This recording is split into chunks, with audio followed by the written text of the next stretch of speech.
Olá e bem-vindos de volta ao Comando Naval. Hoje, enfrentamos um desenvolvimento de última hora que está remodelando a arquitetura de segurança de toda a região do Indo-Pacífico. Este é um evento que especialistas militares chamam de ponto de virada histórico, alterando fundamentalmente o tabuleiro de xadrez estratégico na Ásia. De acordo com relatórios urgentes recém-lançados pela AP News e cruzados com dados do US Naval Institute, o Exército dos Estados Unidos confirmou oficialmente o destacamento do sistema de mísseis estratégicos Typhoon, também conhecido tecnicamente como Capacidade de Médio Alcance, ou MRC, diretamente em solo japonês. Você deve notar especialmente que este é um movimento sem precedentes, marcando a primeira vez que tal capacidade é estacionada aqui desde o fim da Guerra Fria. Após o colapso do Tratado de Forças Nucleares de Alcance Intermediário, esta é a primeira vez que Washington posiciona abertamente um lançador móvel terrestre, capaz de disparar mísseis de cruzeiro Tomahawk e interceptadores Standard Missile-6. Profundamente dentro da primeira cadeia de ilhas. Isso significa que, a partir do arquipélago japonês, o poder de fogo americano pode agora cobrir efetivamente estreitos marítimos críticos, bloquear rotas de navegação vitais e colocar bases militares adversárias no nordeste da Ásia a uma distância de ataque direto. Este evento desencadeou imediatamente um alerta de alto nível nas principais capitais da região. Fontes da Breaking Defense analisam que a chegada do sistema Typhoon não é apenas para dissuasão, mas serve como uma preparação concreta para cenários de conflito de alta intensidade.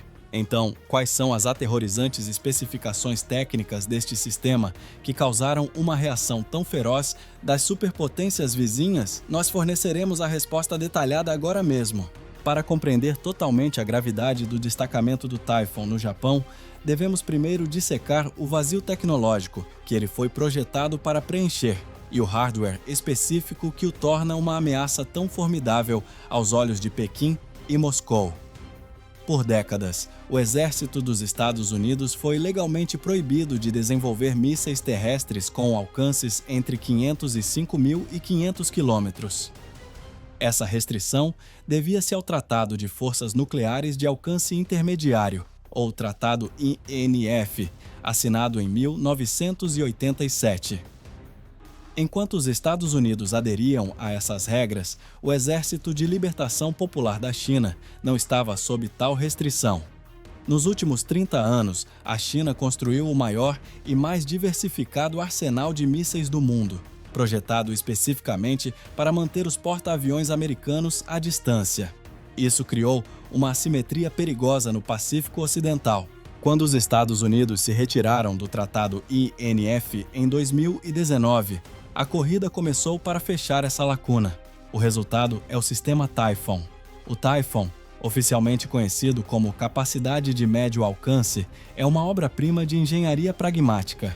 Em vez de passar 10 anos desenvolvendo uma arma totalmente nova do zero, o exército dos Deyela fez parceria com a marinha dos Ewalesa para adaptar tecnologias existentes e comprovadas em combate para a guerra terrestre.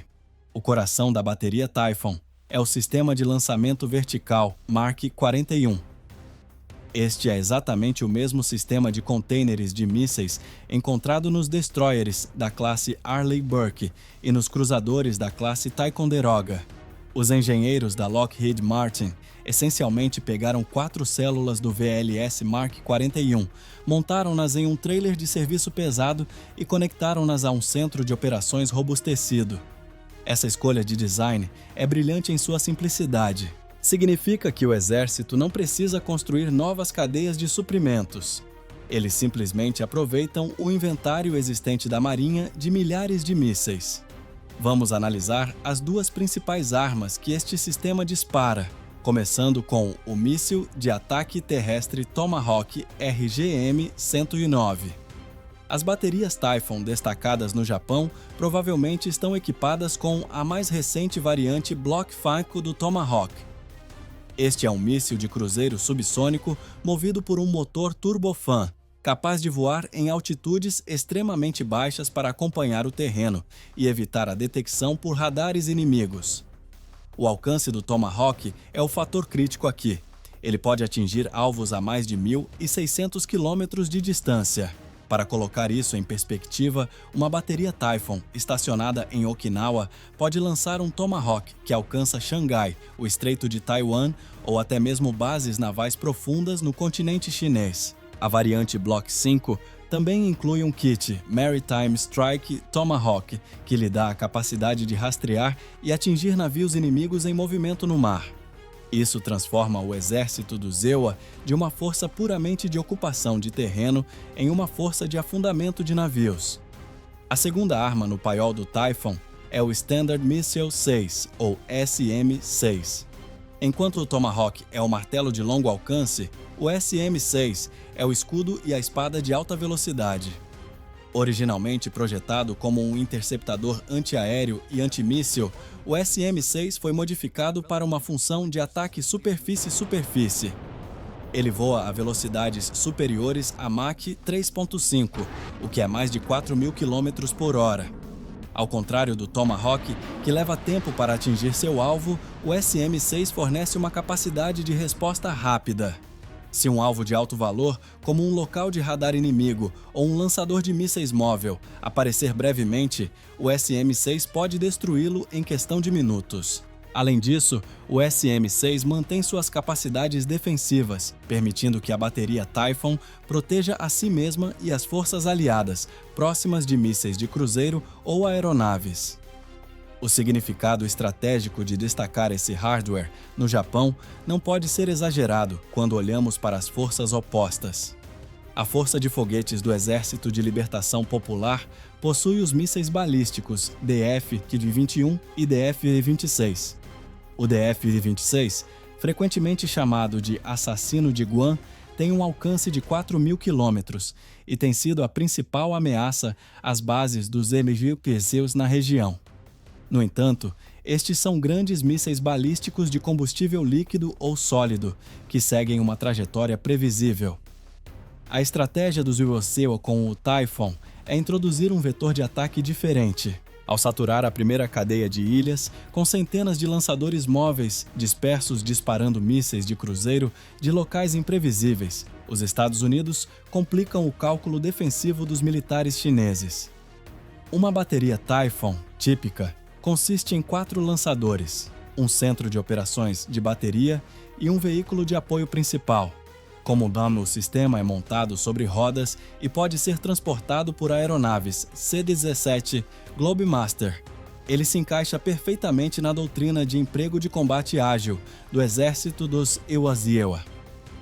A bateria pode atirar, empacotar e mover-se para um novo local de esconderijo em minutos, tornando incrivelmente difícil para o inimigo mirar com fogo de contrabateria. Essa capacidade de sobrevivência é fundamental. Em um cenário de conflito, essas baterias provavelmente se dispersariam pelas centenas de ilhas na cadeia Ryukyu, usando o terreno acidentado do Japão como cobertura natural. Além disso, o Typhoon não opera no vácuo. É um nó em uma enorme teia de abate digital. Ele recebe dados de mira de caças furtivos, F-35, Lightning II orbitando acima, de satélites no espaço e de destroyers Aegis no mar. Essa integração significa que um fuzileiro naval do Zetsuo Shivaraio em uma pequena ilha com um par de binóculos e um rádio seguro pode teoricamente solicitar um ataque de uma bateria Typhoon localizada a centenas de quilômetros de distância em uma ilha diferente. Esse conceito é conhecido como Projeto Convergência e representa o futuro da guerra de alta tecnologia. Em termos de comparação de poder de fogo bruto, pode-se argumentar que a China ainda detém a vantagem em números absolutos. Relatórios de inteligência estimam que Pequim tem milhares de mísseis de alcance de teatro apontados para o Japão e Taiwan. Os Estados Unidos não pretendem igualar esse número míssil por míssil. Em vez disso, o Typhoon fornece uma capacidade de precisão assimétrica. Um único míssil Tomahawk, guiado com precisão para destruir um bunker de comando específico ou um depósito de combustível, pode ter um efeito desproporcional na capacidade do inimigo de sustentar operações de combate. A presença desses mísseis no Japão força o adversário a gastar bilhões de dólares no fortalecimento de suas defesas antimísseis, desviando recursos de armas ofensivas. Esse destacamento atua essencialmente como um porta-aviões terrestre que não pode ser afundado. Enquanto um grupo de ataque de porta-aviões pode ser rastreado e visado pelo DF-21D, uma bateria Typhoon, escondida em uma floresta japonesa, é um fantasma. Isso força o Exército de Libertação Popular a vasculhar milhares de quilômetros quadrados de terra para encontrar a ameaça, diluindo seus recursos de vigilância. Esta é a essência da estratégia de anti-acesso e negação de área voltada contra seus criadores.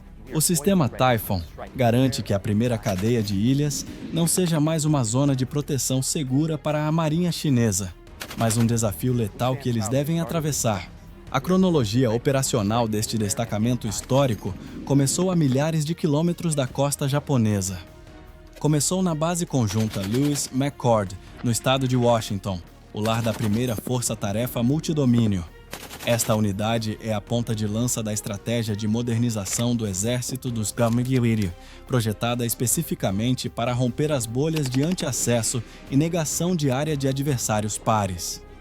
A ordem para destacar o sistema Typhoon para o Japão não foi apenas um movimento logístico. Foi um teste de estresse da capacidade do exército de projetar poder rapidamente através do Oceano Pacífico. Nas primeiras horas da operação, enormes aeronaves de transporte C-17 Globemaster 3C foram carregadas com os principais componentes do Typhoon. Cada bateria Typhoon é composta por 4 lançadores montados em trailers, um centro de operações de bateria e veículos de apoio. As tripulações dos C-17 tiveram que executar procedimentos de carregamento precisos, garantindo que esses gigantes de 40 toneladas estivessem seguros para um voo transoceânico. Esta fase demonstrou uma capacidade crítica: transporte aéreo estratégico. Ao contrário de navios navais, que levam semanas para transitar da costa oeste dos aeroportos para Tóquio, o sistema Typhoon pode estar no solo no Japão em menos de 20 horas após receber a ordem presidencial.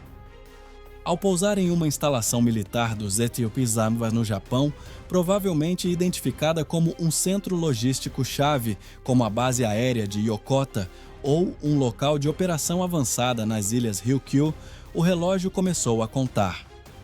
As tripulações imediatamente se engajaram no que é conhecido como emprego de combate ágil. Esta doutrina dita que em uma guerra moderna você não pode ficar estático. Alvos estáticos são alvos mortos. As equipes do Typhoon descarregaram os lançadores e os dirigiram para posições dispersas e ocultas. Esses locais de esconderijo utilizam a vegetação densa e o terreno acidentado do arquipélago japonês para mascarar o sistema de satélites inimigos e drones de vigilância de alta altitude. Uma vez em posição, a fase mais crítica da ação começou: estabelecer a rede de controle de tiro. O Typhoon não é uma arma autônoma, é um nó em uma vasta e invisível teia de dados. Técnicos no Centro de Operações de Bateria conectaram o sistema ao Centro de Operações de todos os domínios. Este link permite que o Typhoon receba dados de mira, não apenas de sensores do Exército, mas de destroyers da Marinha dos Ilhas Joséus navegando no Mar das Filipinas, caças furtivos F-35 patrulhando o Mar da China Oriental e até ativos baseados no espaço. Essa integração foi testada vividamente durante os exercícios conjuntos envolvendo as Forças de Autodefesa do Japão, ou JSDF. Vamos percorrer uma sequência de engajamento simulada que provavelmente ocorreu durante esses exercícios. O cenário começa com um alerta de uma estação de radar da JSDF detectando uma força-tarefa naval hostil tentando violar a primeira cadeia de ilhas. Esses dados são instantaneamente fundidos com inteligência de satélites dos ITZOIGO e retransmitidos para a bateria Typhoon, escondida profundamente em uma floresta japonesa. O comandante da bateria recebe a solução de tiro. Os alvos são identificados como 2 destroyers de mísseis guiados inimigos e um navio de assalto anfíbio de alto valor localizado a 400 quilômetros da costa. Em um cenário de combate real, a sequência acontece em segundos. Os trailers de lançamento, que se parecem com contêineres de transporte padrão quando em modo de viagem, elevam seus canisters para uma posição vertical. O sistema de gerenciamento de gás é preparado. Ao comando de fogo, o sistema de lançamento vertical Mark 41 inflama o propulsor do Standard Missile 6 ou do míssil de cruzeiro Tomahawk. A arma explode para fora do canister, perfura a tampa do canister e transita para o voo motorizado. Para o míssil de ataque terrestre Tomahawk, a fase de ação envolve um perfil de voo complexo. Após o lançamento, o míssil cai para uma altitude baixa, deslizando apenas metros acima das ondas para ficar abaixo do horizonte do radar inimigo. Ele navega usando TERCOM, ou correspondência de contorno de terreno, combinado com orientação GPS. Ao se aproximar da área-alvo, o míssil pode pairar, aguardando coordenadas atualizadas ou executar um mergulho terminal no navio ou posto de comando inimigo. A capacidade do sistema Typhoon de lançar esses mísseis a partir da Terra complica significativamente a solução de mira do inimigo. Ao contrário de um navio, que é um objeto de metal distinto em uma superfície plana do oceano, um lançador montado em caminhão se mistura com a desordem de fundo da Terra. Simultaneamente, as tripulações do Typhoon praticaram a manobra de atirar e sair. Imediatamente após simular um lançamento, a bateria deve se realocar. A assinatura térmica e o rastro de fumaça de um lançamento de míssil agem como um sinal gigante de "aqui estou" para os sensores inimigos. Em minutos, as tripulações retraíram os lançadores, engataram-nos aos caminhões táticos de mobilidade expandida pesada e moveram-se para uma posição de tiro alternativa pré-pesquisada a vários quilômetros de distância. Esse movimento constante é um desafio físico e mental extenuante para os soldados, que devem operar com velocidade e precisão, enquanto sob a ameaça simulada de mísseis hipersônicos ou ataques químicos. Outro aspecto vital da operação foi o exercício de recarga. Em um conflito sustentado, uma bateria de 4 lançadores pode gastar seus 16 mísseis muito rapidamente. O exército praticou a logística de trazer canisters de recarga para os locais de campo. Isso envolve comboios de caminhões de suprimentos navegando por estradas civis ou trilhas acidentadas para alcançar as baterias dispersas. Essa cauda logística é frequentemente considerada o calcanhar de Aquiles da guerra moderna, e garantir essas linhas de suprimento contra forças especiais inimigas ou ataques aéreos foi um componente importante do exercício envolvendo unidades de proteção de forças japonesas. O destacamento também viu a ativação de defesas de guerra eletrônica. A bateria Typhoon emite sinais eletrônicos quando se comunica com a rede de comando, para evitar que o inimigo triangule sua posição. Com base nessas emissões de rádio, as tripulações utilizaram antenas direcionais e técnicas de transmissão em rajada. Eles também coordenaram com unidades de guerra cibernética para garantir que os links de dados permanecessem criptografados e resilientes contra tentativas de interferência pelas sofisticadas suítes de guerra eletrônica do Exército de Libertação Popular. Ao final do exercício, o exército dos Waldwasers e as forças de autodefesa do Japão validaram a cadeia de abate do sensor ao atirador. Eles provaram que uma unidade baseada em terra no Japão poderia engajar efetivamente alvos marítimos e terrestres a centenas de quilômetros de distância, agindo como uma fortaleza inafundável. Esse sucesso operacional envia uma mensagem arrepiante a qualquer agressor potencial. As águas ao redor do Japão não são mais ambientes permissivos. O Typhoon transformou efetivamente o perímetro defensivo em uma zona de abate ofensiva. Para compreender totalmente a magnitude do destacamento do Typhoon, devemos ir além das especificações de hardware e examinar a mudança tectônica na estratégia geopolítica. Especialistas de importantes think tanks, como o Centro de Estudos Estratégicos e Internacionais e o Instituto Internacional de Estudos Estratégicos, classificam esse movimento como o fim do santuário pós-Guerra Fria para as potências continentais asiáticas. Nas últimas 3 décadas, os Estados Unidos confiaram fortemente no poder naval e aéreo projetado de bases distantes ou porta-aviões. Isso permitiu que concorrentes como China e Rússia desenvolvessem o que os teóricos militares chamam de estratégia de anti-acesso e negação de área. Ao inundar a zona com mísseis baratos baseados em terra, eles pretendiam empurrar os porta-aviões americanos para longe o suficiente para que se tornassem ineficazes. A chegada do sistema Typhoon no Japão inverte esse roteiro inteiramente. Analistas seniores da Escola de Guerra Naval dos Derukselas descrevem essa nova abordagem como dissuasão por negação. A lógica é fria e matemática. Se os Estados Unidos podem colocar lançadores de mísseis resilientes e difíceis de matar dentro da primeira cadeia de ilhas, isso nega ao adversário a certeza de uma vitória rápida.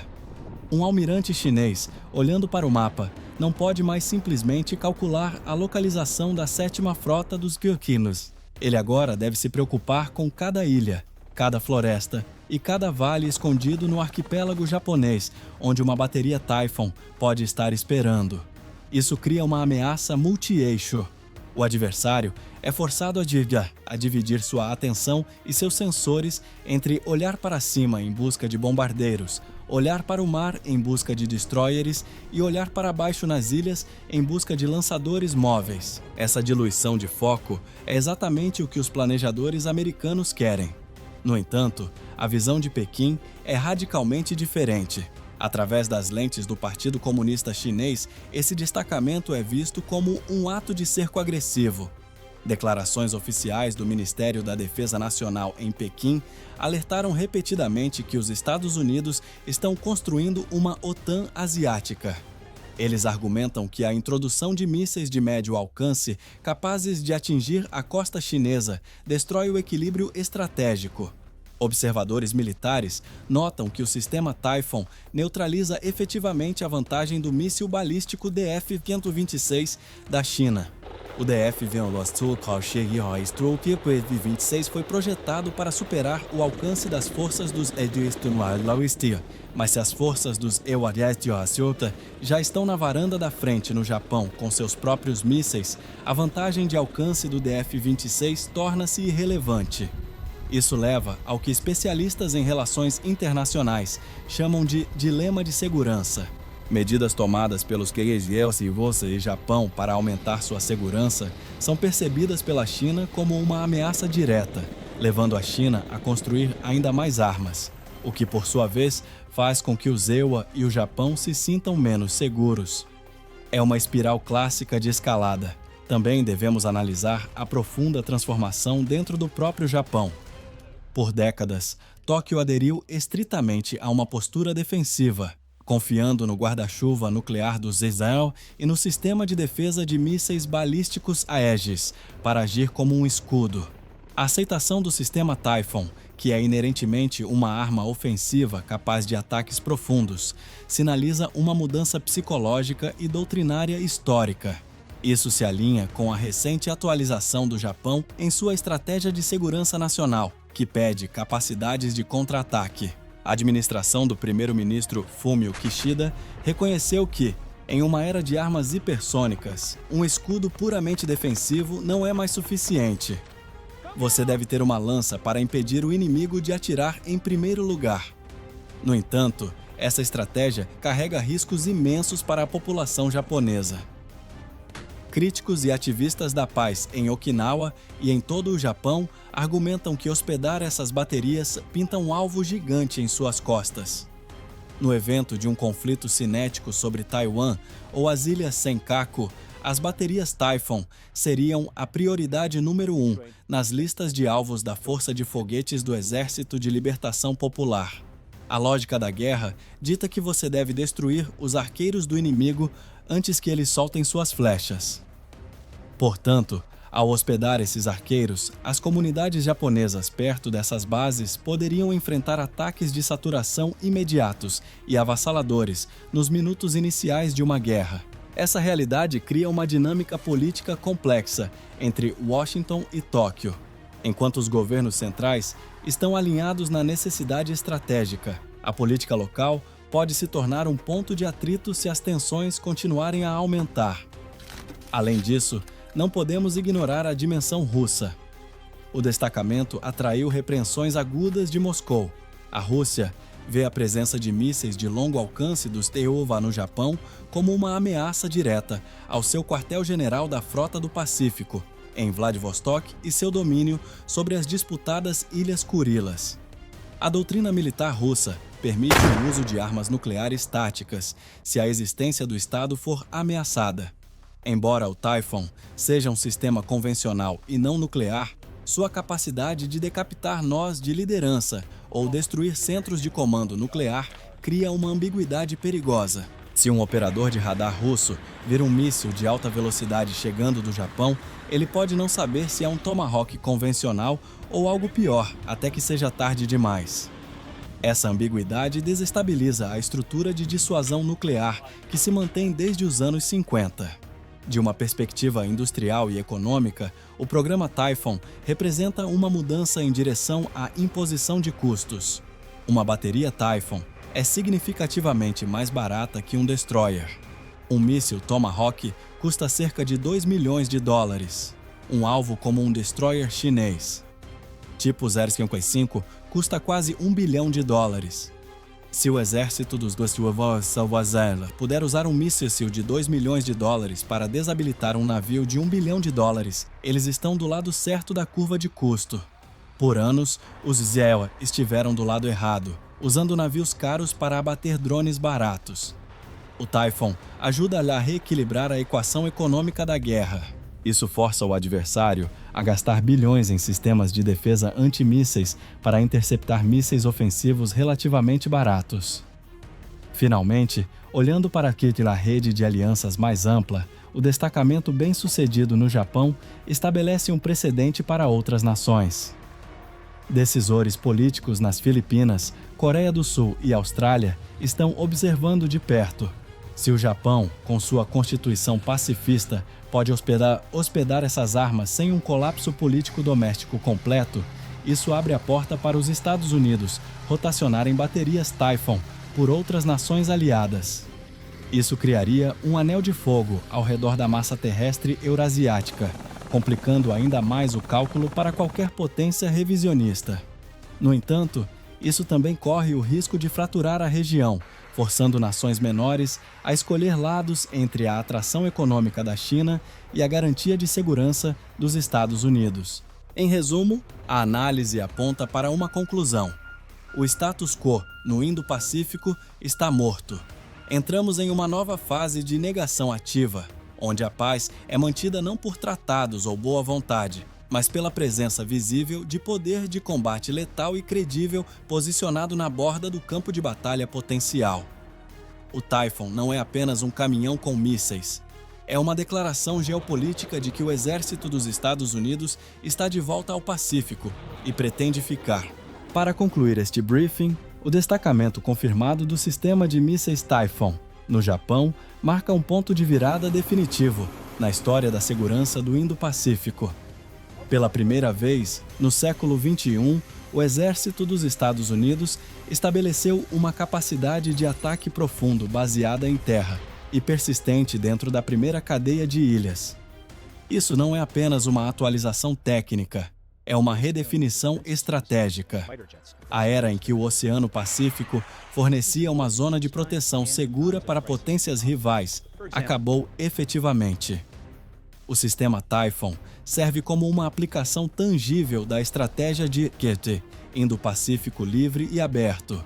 Ao colocar mísseis de cruzeiro Tomahawk e interceptadores Standard Missile 6 em solo japonês, Washington e Tóquio criaram uma dissuasão formidável.